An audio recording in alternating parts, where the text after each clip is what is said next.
বিসমিল্লাহ। ভাইটা ওখানে গাবলামে বসে বসে কি খাচ্ছে একটু ফোনের দিন ওখান যে একটু। ভাই আপনি কি খাচ্ছেন? এই যে মসজিদে হইলো মানত ছিল আমাদের এক তাও ওই একটা বড় মরক জমি কেটেছে বলে তো আমার বলছে যে এই মসজিদটা আল্লাহ ভাত দিয়ে দিবা, লোকজন নেই।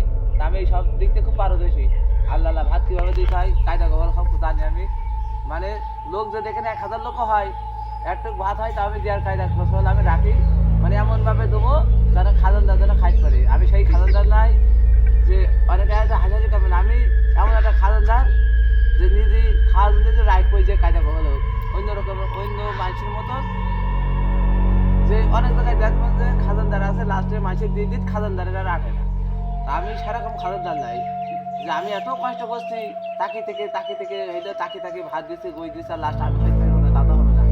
তা ছেলে মিলে বহুত আসিল দিয়েছি কম বেশি যাই ভালো দিয়েছি। এই যে এই এক হাড়ির মধ্যে মাখিয়ে দিয়েছি আমি, হাড়ির মধ্যে মাখিয়ে দিয়েছি সব গোস্ত, হাড়ির মধ্যে সব গোস্ত ছেড়ে ফেলে দিয়েছি। সে সিটে যাই ভালোই দিয়েছি, এখন বা খাচ্ছে